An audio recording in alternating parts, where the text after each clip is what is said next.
नमस्कार। आप सभी को एक बार फिर से सादर नमस्कार करते हुए आज भारी मन से साथियों लाइव आया हूं और जैसा कि मैंने अपने फेसबुक पर एक पोस्टर बना के डाला है लाइव आने का कारण, उसका विषय, और वो विषय बहुत भारत के संदर्भ में बहुत अच्छा नहीं है, फिर भी मन व्यथितता, हर विषय पर बोलने की इच्छा रहती है। कई दिनों से इस एक विषय पर चर्चा सुनता आ रहा हूँ, टीवी पर, समाज में, अपनों से व्यंग कटाक्ष भी सुन रहा हूँ, अखबारों के मुख पृष्ठ पर पढ़ रहा हूँ और ये सोच रहा हूँ कि पलायन करना होगा अगर किसी विषय पर नहीं बोलूँगा तो। और यह भी बात है कि बड़े भैया कौशल होते तो क्या वो न बोलते? अवश्य बोलते, दहाड़ कर बोलते, जरूर बोलते, हर विषय पर बोलते थे।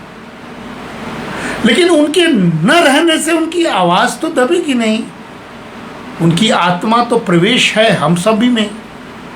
आप जानते हैं कुछ दिन पूर्व उनके प्रिय मित्र श्रद्धेय आरपी पाठक जी भी हमारे बीच नहीं रहे। इस दुख की घड़ी में मैं उनको इस फेसबुक लाइव के माध्यम से अपनी श्रद्धांजलि, अपनी संवेदना व्यक्त करता, उनके परिवार को ईश्वर शक्ति प्रदान करे, इसकी प्रार्थना भी करता हूँ। और ये सोच रहा था कि कौशल भैया के मित्र पाठक जी और कौशल भैया जब पॉलिटिकल साइंस में थे तो उन दोनों ने मिलकर एक विषय दिया था, राम जन्मभूमि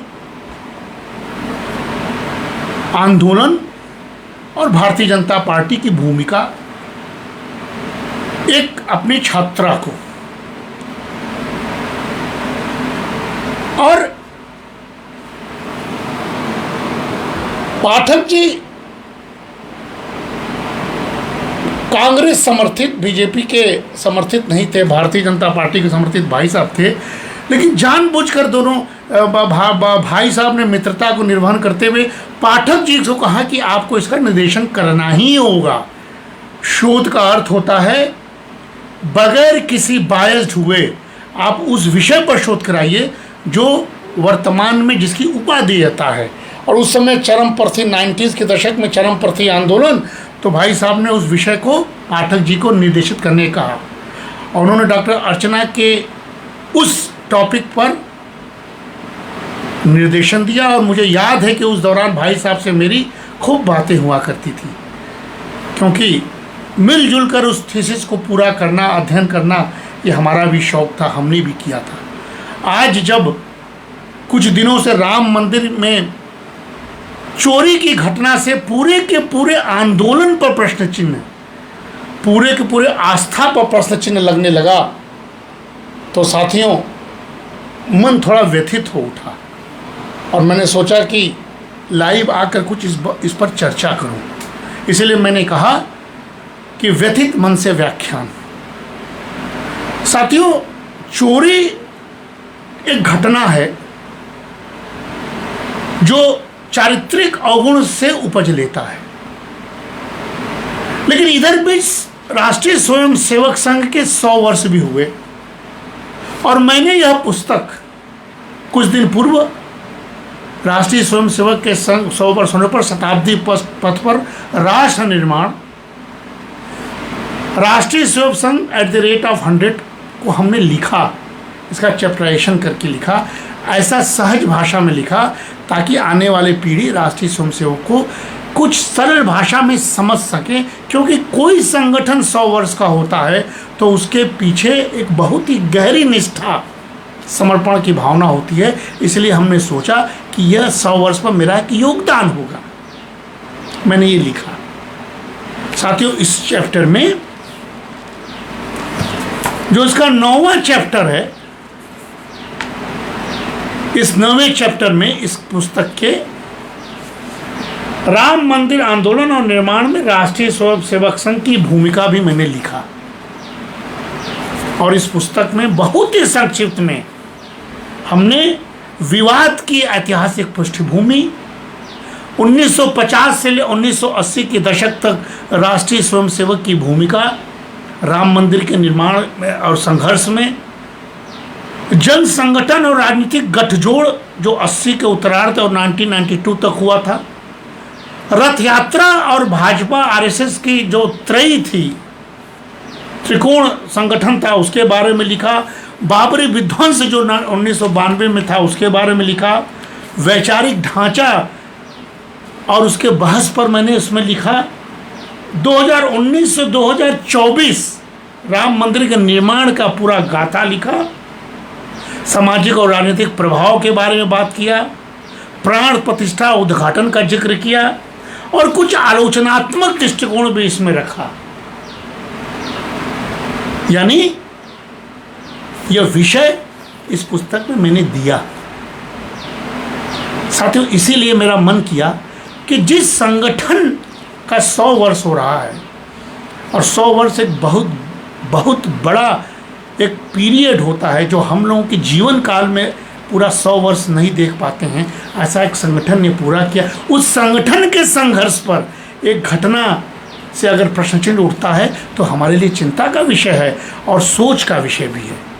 और इसमें इसे स्वीकारता नहीं हूँ कि एक चोरी की घटना से इतने बड़े एक राष्ट्र का निर्माण करने वाले संगठन पर एक दाग भी लगेगा। इसलिए मैं आपके बीच लाइव आया हूँ यह बताने के लिए कि मैं क्यों लाइव आया हूँ। साथियों, दूसरी तरफ cultural wealth and economic wisdom, ये भी मैंने 1 वर्ष पहले लिखा था। Exploring India's unique path to prosperity, ये पुस्तक भी मैंने लिखा। भारत में जो हमारा सांस्कृतिक आधार है वो सांस्कृतिक पूंजी है, वही हमारी अर्थव्यवस्था का विजडम हो सकता है, वही हमारी अर्थव्यवस्था का आधार हो सकता है। उसको एक्सप्लोर करने के लिए मैंने इसमें छोटे छोटे चैप्टर्स को लिखा था। ये सब काम मैं कुछ दिनों से कर रहा था, तब तक अचानक ये घटना घटी। साथियों, चोरी की घटना और अयोध्या का संघर्ष और कार सेवकों का बलिदान याद आ गया। ऐसा नहीं कि मैं कोई इतिहास के बारे में बात कर रहा हूँ, वो मेरे लिए वर्तमान है, क्योंकि उस समय 90 के दशक में मैं शोधार्थी था। जब बाबरी विध्वंस हुआ तो मैंने पीएचडी पूरा किया और काशी हिंदू विश्वविद्यालय में एक पद पर मैंने काम करना शुरू किया। साथियों, भारतीय सांस्कृतिक चेतना का ऐतिहासिक अध्याय था वो अयोध्या का संघर्ष। क्योंकि मेरे काल में मैंने देखा कार सेवकों का संघर्ष, क्योंकि भाई साहब थे मेरे बड़े भाई साहब, मैं इसके बीच वाले भाई साहब अनिल कुमार मिश्र झुन्ना भी थे, वो उस समय छात्र नेता थे। 80 के दशक में यहाँ के उपाध्यक्ष थे छात्र संघ के। उन्होंने अयोध्या जाकर कार सेवा की थी पहले दौर में, और वहाँ से एक शिला लेकर घर आए थे और हम लोगों के माथे पर लगा कहे थे कि देखो, देखा बबलू, यही हो, हम तोड़ के ले आए नहीं। उन्होंने हमारे स्पर्श किया था, आज वो शिला रखा हुआ है। वो दौर हमको याद है, भाई साहब का बोलना, भाई साहब का दौड़ना, और अपने आँखों से रक्त रंजित कार सेवकों को देखा था जो मुलायम सिंह यादव के समय में हुआ था। इसलिए मैं वर्तमान की बात करूँ, मैं कोई बहुत इसीलिए पीड़ा हुई इस चोरी की घटना से। इतनी बड़ी बहस छेड़ने का अर्थ है भारत की सांस्कृतिक अस्मिता पर चोट पहुंचाने की कोशिश। साथियों, अयोध्या का संघर्ष केवल किसी भूमि या भवन के स्वामित्व का विवाद नहीं था, बल्कि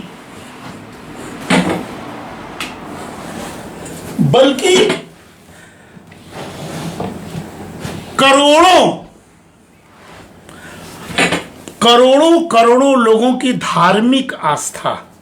मैंने पंखा बंद किया क्योंकि आवाज आ रही थी, मन में कान में कुछ आवाज आ रही थी, इसलिए बंद किया।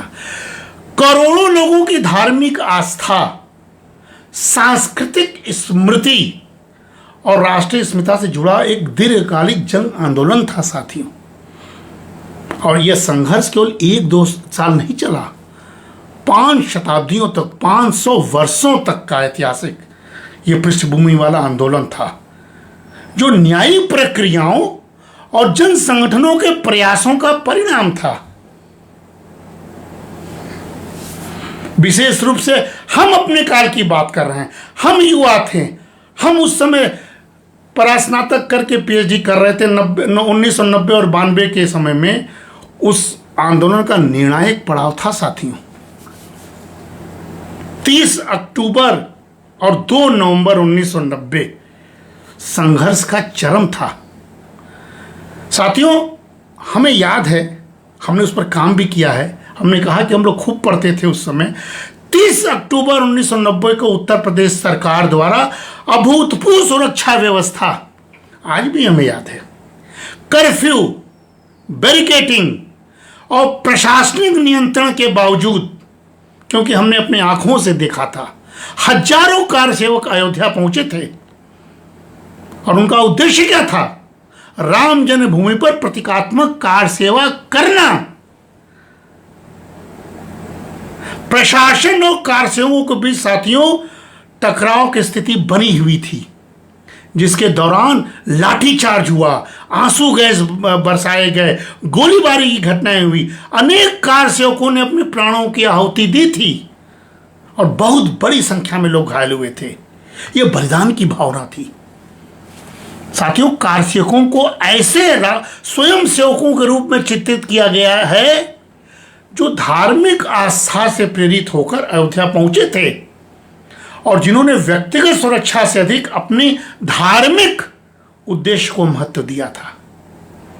आपको याद होगा, जिनको याद नहीं है, जो आज के युग के युवा हैं, जो जेन ज़ी हैं, उनके लिए मैं बता रहा हूं, कोठारी बंधुओं सहित अनेक कारसेवकों का उल्लेख आंदोलन के प्रतीकात्मक बलिदान के रूप में किया गया है। और इस घटनाओं ने साथियों देश भर में व्यापक भावनात्मक प्रतिक्रिया उत्पन्न की और उस आंदोलन को नई ऊर्जा दी। ऐसे बैकग्राउंड में भव्य राम मंदिर के बीच में छोटे छोटे चोरी की घटनाओं से अगर बड़े बहस में तब्दील करने की योजना बन रही है तो सतर्क हो जाइए साथियों। राज्य और जन आस्थाओं का टकराव हुआ था उस दौरान और राष्ट्रीय राजनीति पर बहुत गहरा प्रभाव पड़ा। अयोध्या आंदोलन ने भारतीय राजनीति और समाज दोनों को गहराई से प्रभावित किया और इसने धार्मिक पहचान, सांस्कृतिक राष्ट्रवाद, न्यायिक प्रक्रिया और लोकतांत्रिक राजनीति पर व्यापक विमर्श जन्म दिया था। हम लोग खूब विमर्श करते थे उस समय। आज ना राम मंदिर बन गया, आज ना कुछ छोटे छोटे चोर उसमें प्रवेश कर गए। आज चोरी की घटनाओं से हमारे से धार्मिक और आस्तिक और शिक्षक को व्यथित करने में सफल हो गए हैं। 6 दिसंबर 1992 की घटना याद कीजिए। उस घटना के बाद, न्यायिक प्रक्रिया के बाद यह भव्य राम मंदिर बना। साथियों, बलिदान का यह आंदोलन है। आस्था, लोकतंत्र, संवैधानिक मूल्यों और सांस्कृतिक पहचान के अंतर संबंध को समझने के लिए ये छोटी सी चोरी की घटना से अपने मन को व्यथित मत कीजिए। मैं भी व्यथित हूं, लेकिन मैंने अपने मन को समझाया और आपके बीच लाइव आया हूं। साथियों, कार सेवकों ने, याद कीजिए उस विवादित ढांचे को, जिसको हम लोगों ने हमेशा विवादित कहा, जब वहां पहुंचकर भगवा ध्वज फहराया और उसको आंशिक क्षति पहुंचाई थी, उस समय धार्मिक विजय के रूप में हम लोगों ने मनाया था। प्रशासन कठोर था, लेकिन राम भक्त अडिग थे। अंतर्राष्ट्रीय जगत में विमर्श का मुद्दा बन गया था। मीडिया, राजनीतिक दल, धार्मिक संगठन तथा विदेशी प्रतिक्रियाओं ने व्यापक राजनीतिक और सामाजिक मुद्दे में उस समय परिवर्तन कर दिया था। लेकिन बहुत मूलभूत प्रश्न उस समय उठता था, कि धार्मिक आस्था और संवैधानिक व्यवस्था के बीच संतुलन कैसे स्थापित किया जाए, जन भावनाओं और कानून के शासन के बीच संवाद कैसे हो, सांस्कृतिक स्मृतियों और ऐतिहासिक विवादों का समाधान न्यायिक तथा लोकतांत्रिक प्रक्रिया से कैसे निकले, राजनीतिक नेतृत्व, प्रशासन और समाज की भूमिका संकट की घड़ी में कितना उत्तरदायी होना चाहिए। साथियों, अंततः अयोध्या का संघर्ष केवल अतीत की घटना नहीं, बल्कि समाज में आस्था, इतिहास, राजनीति और संविधान के परस्पर संबंधों का समझने का एक महत्वपूर्ण अध्ययन विषय बना था। इसीलिए मैं कह रहा हूं कि यह प्रश्न अभी फिर से उठे चोरी सी घटना से, उस पर विमर्श जरूरी है। हो सकता है कि प्रभु राम की इच्छा हो कि चारित्रिक अवगुणों के इस बीच में कैसे सतर्कता बरती जाए, उसके लिए ये चोरी निमित्त हो गया हो। क्योंकि साथियों, मैं आपको एक बात यहां पर बताने आया हूं, भारत में मंदिरों में चोरी का इतिहास बहुत पुराना है। चोरी घटना आज की नहीं है, ये आदिकाल से है। प्राचीन काल से लेकर वर्तमान तक मंदिरों में न केवल आम चोर, बल्कि याद कीजिए सुनियोजित गिरोहों और अंतर्राष्ट्रीय तस्कर हमेशा निशाने पर मंदिरों को रखे थे। क्योंकि भारत के मंदिर धन धान्यता के शिकार थे, संपन्नता के द्योतक हैं। और इसके प्राचीन काल में अगर देखिए साथियों, तो प्राचीन भारत में मंदिरों को धन और बेशकीमती मूर्तियों का केंद्र माना जाता था, इसलिए लूटा गया ना, सोने की चिड़िया उसीलिए कहा गया। कई राजाओं द्वारा आक्रमण, इतिहास में कई बार दूसरे राज्यों के राजाओं ने युद्ध में जीत के बाद मंदिरों की मूर्तियों खजाने को लूटा अपने ही देश में। मंदिर की व्यवस्था की मैं बात कर रहा हूं साथियों। कौटिल्य ने जब बात बोला था कि मंदिरों की सुरक्षा के कड़े नियम बनाना चाहिए, तब लोगों का ध्यान गया, क्योंकि प्राचीन काल में मंदिर से चोरी या धन का गबन करने का बहुत बड़ा और अक्षम अपराध माना जाता था।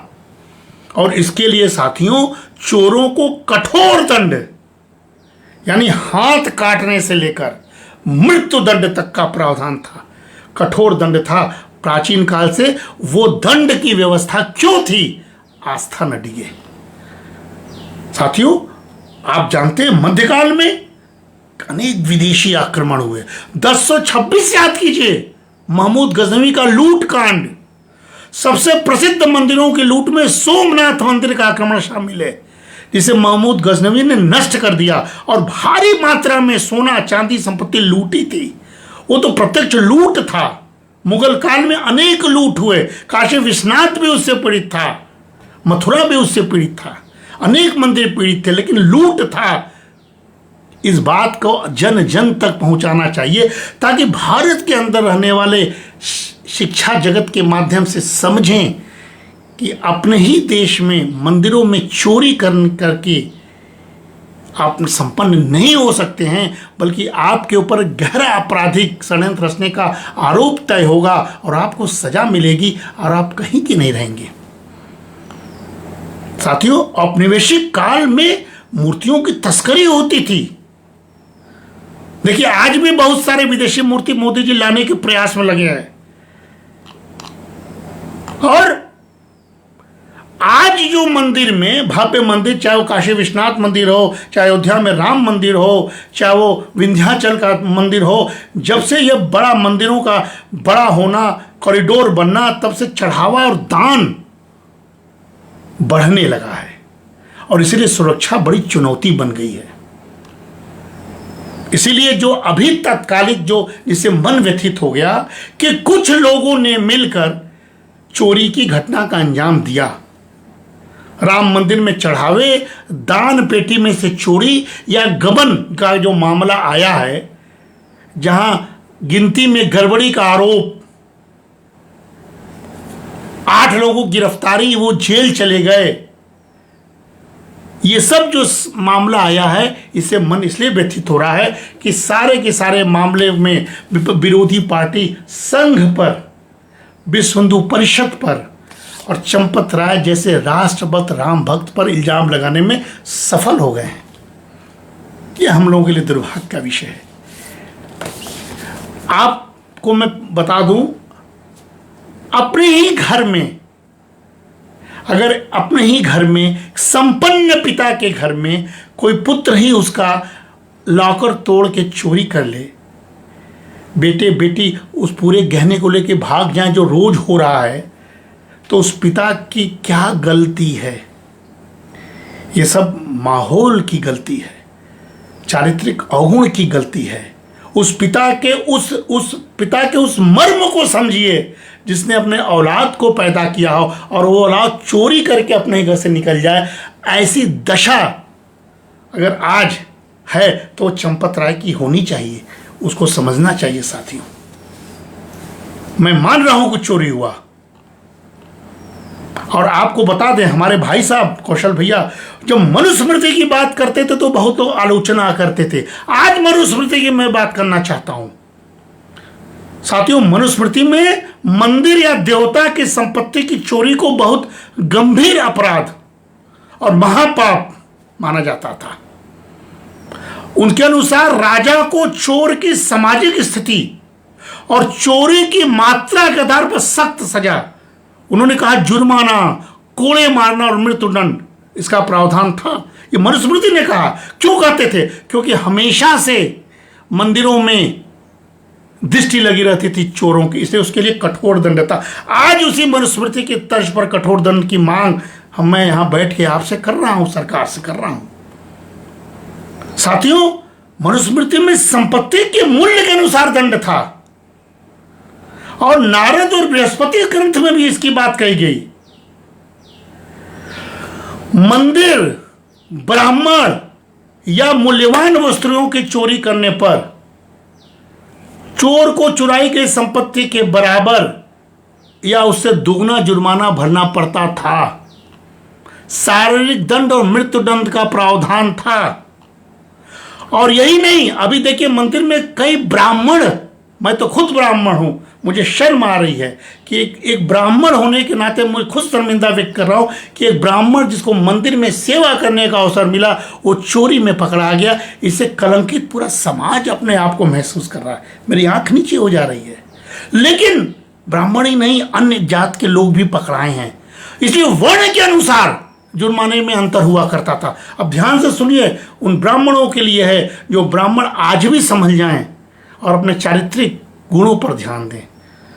साथियों, मनुस्मृति में कानून के उल्लंघन पर सजा का स्तर अपराधी की जाति यानी वर्ण उस समय था, उस पर निर्भर करता था।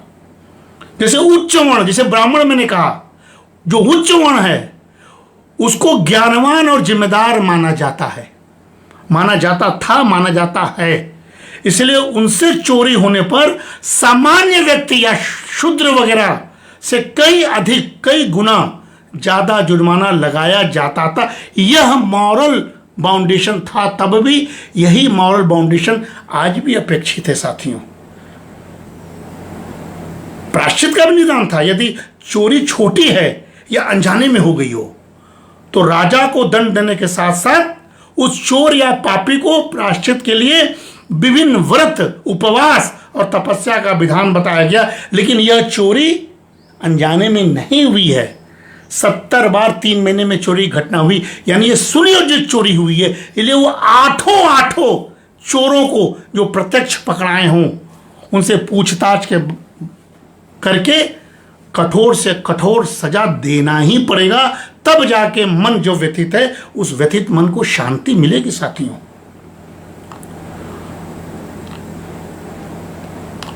ये पूरी बात मैं क्यों कह रहा हूं?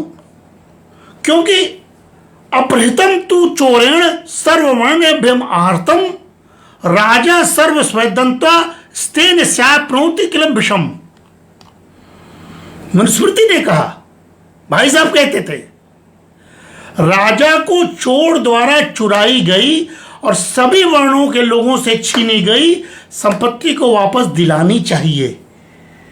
यदि राजा उस संपत्ति को स्वयं रख ले या लुटा दे तो उसे स्वयं चोर का पाप लगता है। यानी जो भी ट्रस्टी हो, 80 लाख और $1000 मिला, कुछ सोना चांदी मिला, वो वापस राम मंदिर को मिलना चाहिए, वो किसी राजा को स्वयं नहीं लेना चाहिए। ये प्रावधान दिखाता है कि आज भी हमें ऐसे सख्त कानून की जरूरत है।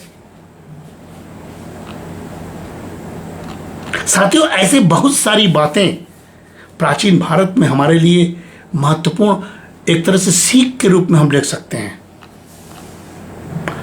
चोरी जैसे कर्म में शूद्र को चुराई गई वस्तु के मूल्य का 8 गुना।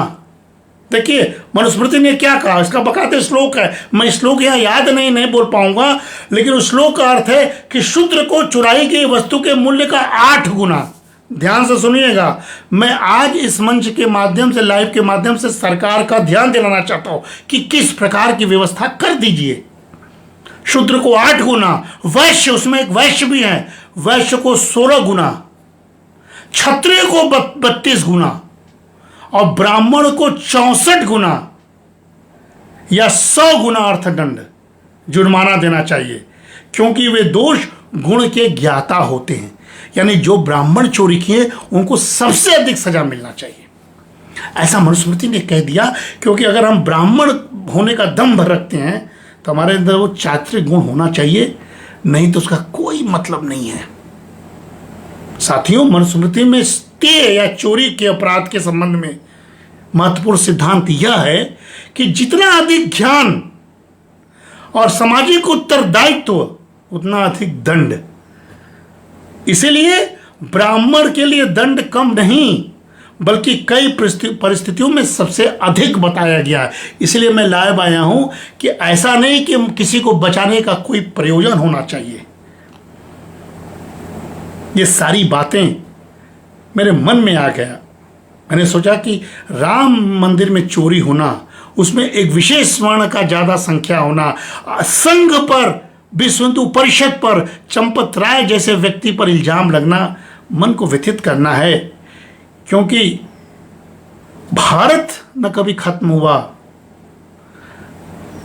न कभी भारत का ज्ञान खत्म हुआ, न भारत की परंपरा संस्कृति खत्म हुई। उस पर हमले हुए हैं, उसमें चोरी हुई है, लेकिन उस हमले और चोरी का मतलब ये नहीं है कि सीधे सीधे आक्रामक होके अपने ही घर में अपने ही लोगों के, अपने संस्थापकों को गाली देने लगे।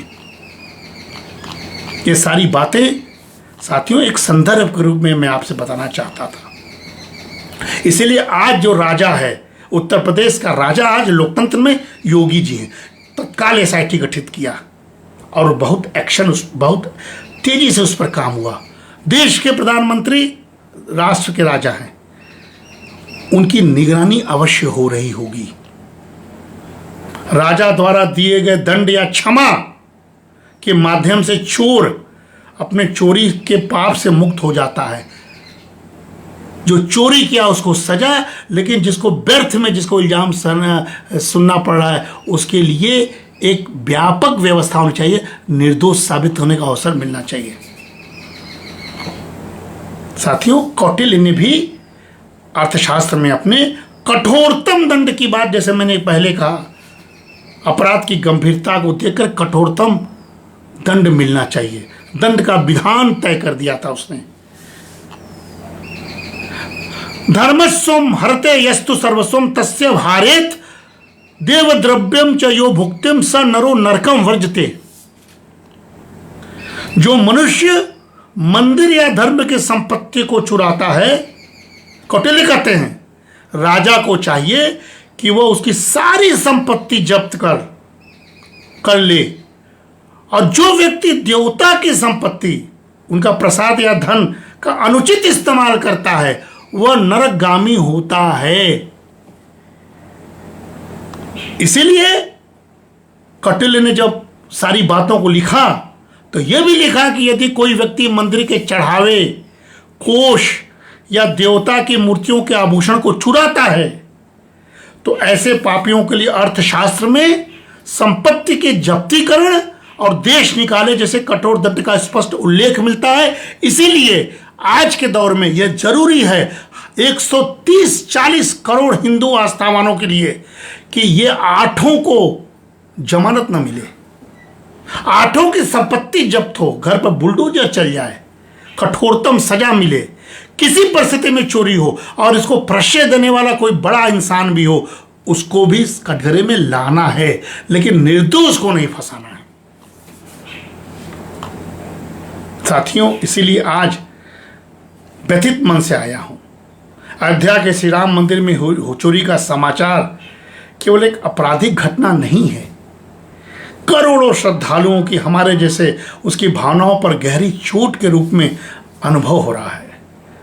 हमने कहा ना, 500 वर्षों तक का संघर्ष, असंख्य ज्ञात अज्ञात बलिदान, कार सेवकों के त्याग और अनगिनत लोगों की आस्था से निर्मित यह मंदिर केवल पत्थरों का भव्य स्थापत्य नहीं मानना चाहिए, लालच की निगाह से नहीं देखना चाहिए, बल्कि भारतीय समाज की सांस्कृतिक चेतना और आत्मगौरव का प्रतीक है। साथियों, इस सबको जानना समझना है। ऐसी स्थिति में मंदिर परिसर में हुई चोरी स्वाभाविक रूप से हम सभी के हृदय को गहरी पीड़ा और वेदना उत्पन्न करता है, लेकिन ये सामूहिक दायित्व है, इसमें राजनीति नहीं खोजिए, बचाइए इसको। दोषी किसे ठहराएं, जिम्मेदार किसे माने, यह प्रश्न का उत्तर भावनाओं के आयोग में नहीं, बल्कि साथियों मैं अपील करता हूं, सरकार से अपील करता हूं, समाज से अपील करता हूं कि विवेकपूर्ण दृष्टि से खोजना होगा। सबसे पहले प्रत्यक्ष दोष उस व्यक्ति या समूह का है जिसने चोरी सा कृत्य किया। वो 8 व्यक्ति उस सजा के कटघरे में आ गए। अपराध का नैतिक और कानूनी उत्तरदायित्व अपराधी होता है। नैतिक जिम्मेदारी चंपत राय जी की है, सुनने में आए उन्होंने इस्तीफा दिया, अनिल मिश्रा ने इस्तीफा दिया, गोपाल राव ने इस्तीफा दिया। ट्रस्ट में जो भी हों उनकी नैतिक जिम्मेदारी तो बनती ही है। जब तक जांच पूरी न हो, निष्पक्ष जांच के लिए यह भी जरूरी है। दूसरा पक्ष महत्वपूर्ण है साथियों, ऐसी घटनाएं केवल एक आपराधिक मामला नहीं रहता, वे समाज में अविश्वास का वातावरण बना देता। जैसे अचानक अविश्वास का वातावरण बन गया, चढ़ावे में कमी आ गई, आस्था में कमी, लोग बात करने लगे, राम मंदिर राम के लिए नहीं, राम मंदिर चोरी के लिए जाने लगा। मंदिरों के विरोधियों जो कल तक विरोधी थे या आलोचक थे, ऐसे अवसरों का टिप्पणी करने का उनको मौका मिल गया। ये दुखद है। इसलिए आवश्यक है कि घटना की जांच तथ्यों के आधार पर हो और दोषियों को शीघ्र दंड मिले, शीघ्र से शीघ्र दंड मिले। यह स्मरण रखना चाहिए, किसी एक चोरी से, ध्यान से सुन लीजिए बात को, मैं बार बार दोहरा रहा हूं, किसी एक चोरी से 500 वर्षों का संघर्ष, लाखों लोगों की आस्था और असंख्य बलिदान का महत्व समाप्त नहीं होगा। राजनीति मत ढूंढिए। यदि किसी पवित्र स्थान पर अपराध हो जाए तो अपराध उस स्थान की पवित्रता का प्रमाण नहीं मिटाता, बल्कि यह समाज और व्यवस्था की जिम्मेदारी को और अधिक बढ़ा देता है। इसलिए हम और अधिक जिम्मेदार हो गए। हमने कहा कि प्रभु राम की इच्छा हुई, कोई और बड़ी दुर्घटना होने से बची, सीख मिल गई हमें। यह एक अवसर है। प्रधानमंत्री कहते हैं कि हमेशा विपदा में अवसर ढूंढिए। यह विपदा है लेकिन अवसर है। धार्मिक स्थलों की सुरक्षा को हम आधुनिक तकनीक, प्रशिक्षित मानव संसाधन और नियमित सुरक्षा ऑडिट से और मजबूत करने में अब सफल होंगे। मंदिर प्रबंधन में पारदर्शिता, जवाबदेही और स्पष्ट प्रबंधन की व्यवस्था अब स्पष्ट हो जाएगी। यह हमें अवसर मिल गया है। अफवाहों से बचते हुए केवल अधिकाधिक तथ्यों पर हम विश्वास करें, अफवाहों पर ध्यान न दे। कोई ये कह रहा है, कोई वो कर रहा है, मत ध्यान दीजिए। राजनीतिक या वैचारिक लाभ के लिए, जैसे इस समय हो रहा है, गिद्ध दृष्टि लगी है, इस घटना का उपयोग न किया जाए। जनता सतर्क रहे। पीड़ा को विभाजन का नहीं, हमारी पीड़ा है। एक आम व्यक्ति की पीड़ा बहुत बड़ी पीड़ा होती है। एक आस्थावान की पीड़ा बहुत बड़ी पीड़ा होती है। इसलिए पीड़ा को विभाजन का नहीं, सुधार का आधार बनाना चाहिए। सब लोग मिल के सुधरे और सुधारें। और अंत में मैं कह सकता हूं कि राम के आदर्श सत्य, मर्यादा, न्याय और उत्तरदायित्व केवल मंदिरों की दीवारों तक सीमित न रखकर उसकी व्यवस्थाओं में भी उतारा जाए। इसलिए आज दोषारोपण की राजनीति से अधिक साथियों उत्तरदायित्व की संस्कृति विकसित करने का समय आ गया है। प्रभु राम का जीवन हमें यही सिखाता है। संकट आने पर संयम, हम सब संयम बरतें। मुझे भी क्रोध आया, लेकिन संयमित होकर आपके सामने लाइव आ गया। न्याय और कर्तव्य का मार्ग हम नहीं छोड़ सकते। यदि यह घटना, चोरी की यह घटना हमारी सुरक्षा व्यवस्था को अधिक सक्षम, प्रबंधन को अधिक उत्तरदायी और समाज को अधिक सजग बनाती है, तो यह पीड़ा भविष्य के लिए एक चेतावनी बन सकती है। लेकिन इसे केवल आरोपों और भावनात्मक प्रतिक्रियाओं तक सीमित कर दिया जाए तो इस घटना से कोई सकारात्मक सीख हम नहीं ले पाएंगे। इसलिए प्रश्न, चोरी किसने की, किसके कहने पर की? प्रश्न यह भी है कि क्या हम उस विश्वास की रक्षा कर पाएंगे जिसे हम 500 वर्षों तक संघर्ष के बल पर हमने पाला था? साथियों, राम मंदिर की वास्तविक सुरक्षा केवल दीवारों, ताले, कैमरों से नहीं होगी।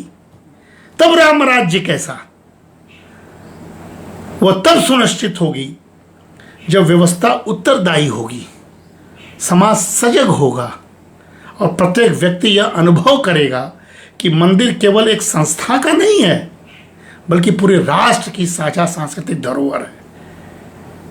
हमें याद है साथियों, तुलसी घाट की वो घटना 2011 की, जब वहां भी चोरी हुई थी,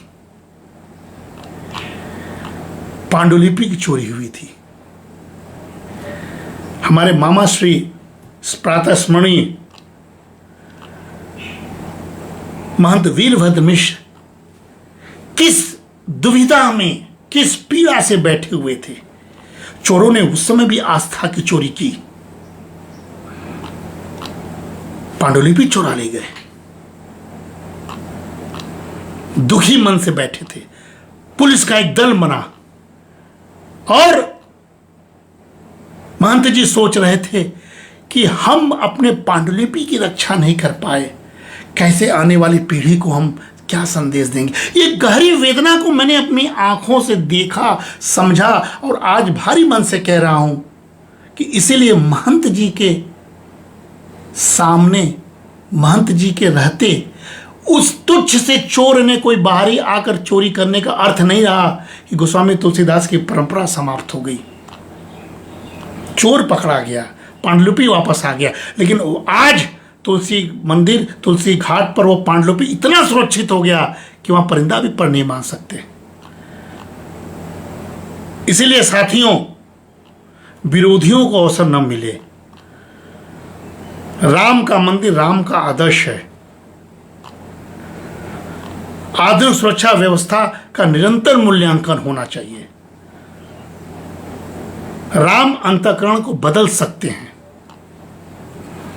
500 वर्षों का संघर्ष केवल मंदिर बनाने के लिए नहीं था, वो राष्ट्रीय चेतना के निर्माण के लिए था, जहां धर्म, कर्तव्य, उत्तरदायित्व एक दूसरे के पूरक के रूप में दिखाई पड़ते हैं।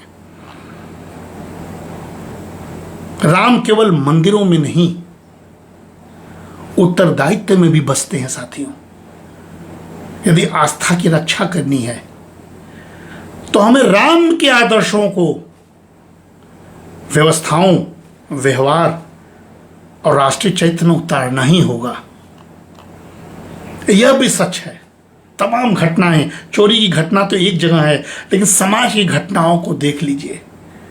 रोज इतनी चारित्रिक अवगुणों वाली घटनाएं हो रही है।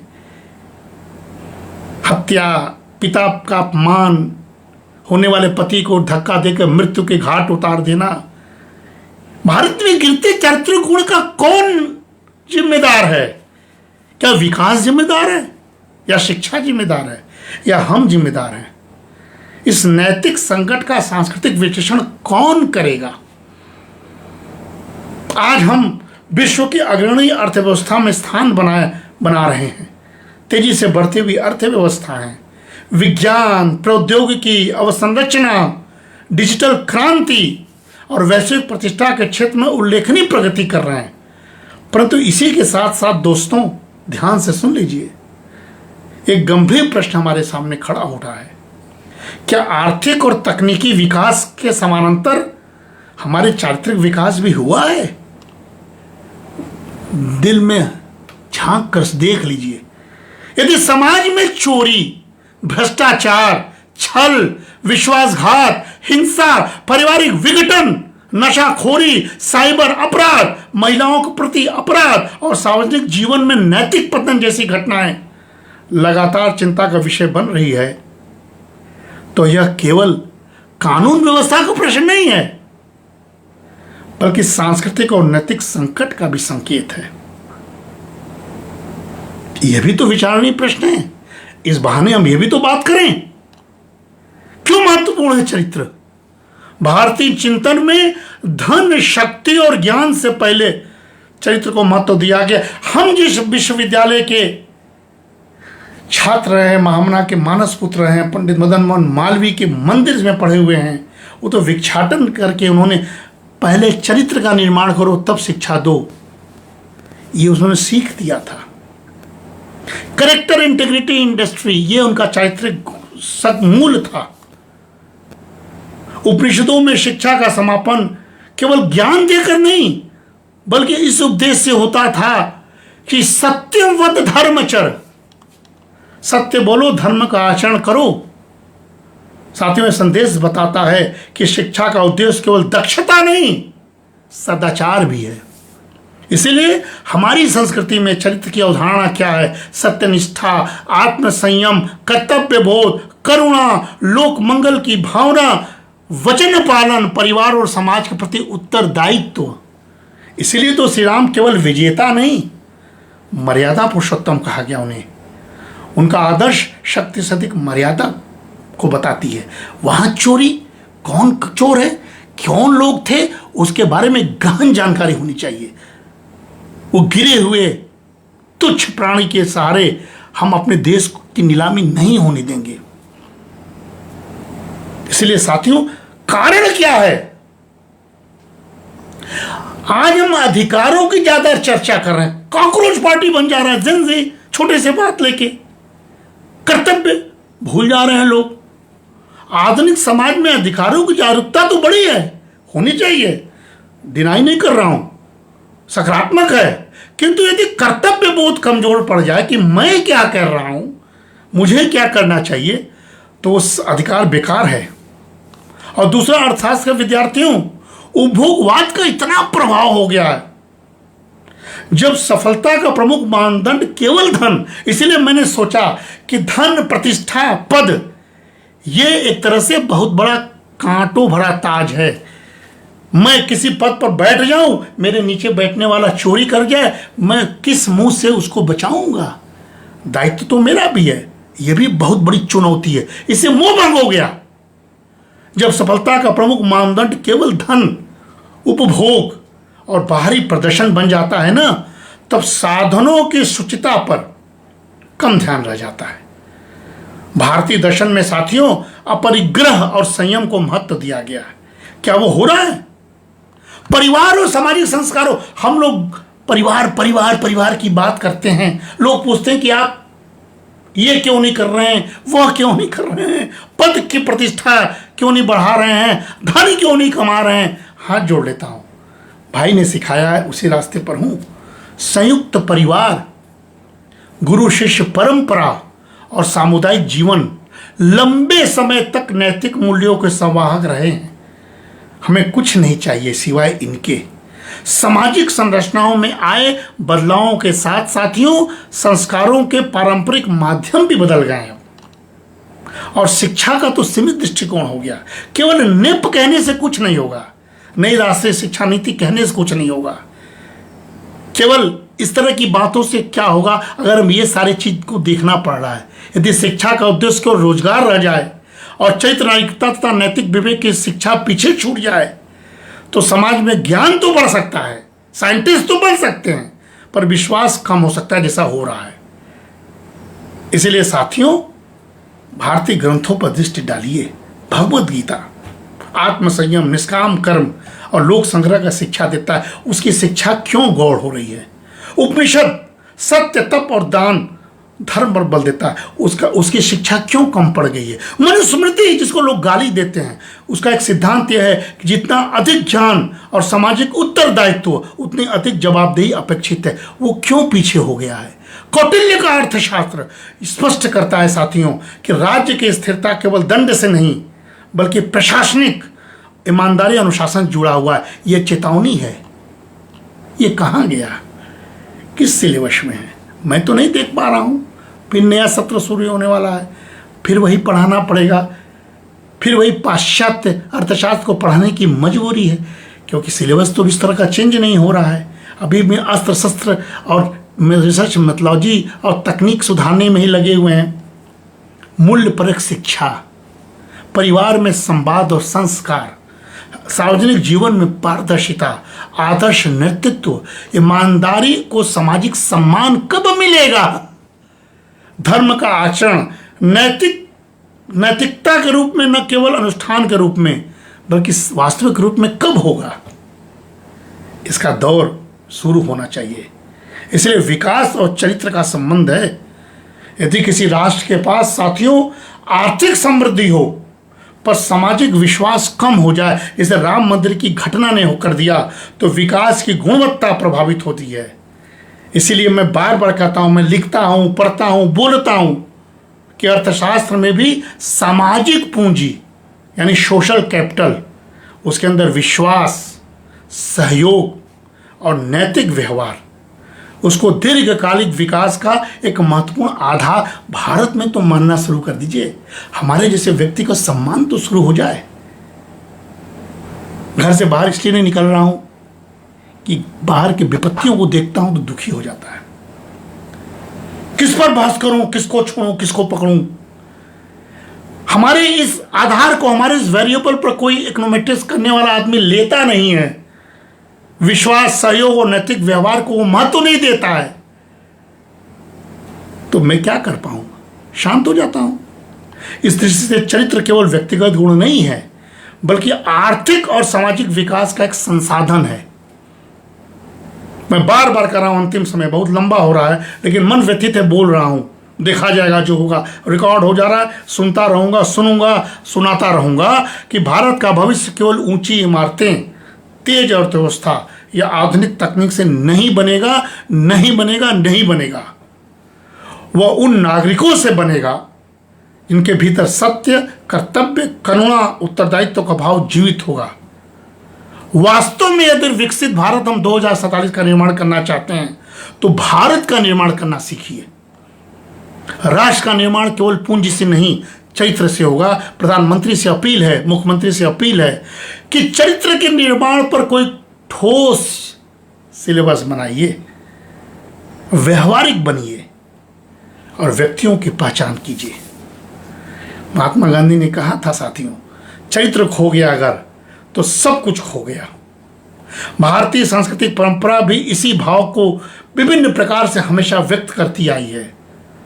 इसीलिए प्रश्न यह नहीं है कि भारत कितना समृद्ध बनेगा, प्रश्न यह है कि भारत कितना विश्वसनीय, उत्तरदायी और चरित्रवान बनेगा। यही हमारी सांस्कृतिक विरासत की सबसे बड़ी कसौटी है। यही कहने के लिए मैं आया था।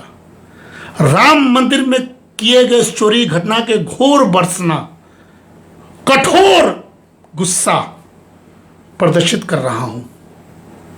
किसी भी जात, किसी भी धर्म, किसी भी समुदाय के लोग हों, चोरी में लिप्त हों, कठोरतम सजा मिले। लेकिन इस एक चोरी की घटना से हमारे आस्था को अगर चोट पहुंचाने वाला सक्रिय हो जाएंगे, षड्यंत्र रचेंगे, तो उसकी भी आलोचना करके मैं किसी निर्दोष को न फंसे इसकी कामना करता हूं और कोई दोषी न बचे प्रभु से मांग करता हूं। नमस्कार। जय हिंद। सियावर रामचंद्र की जय।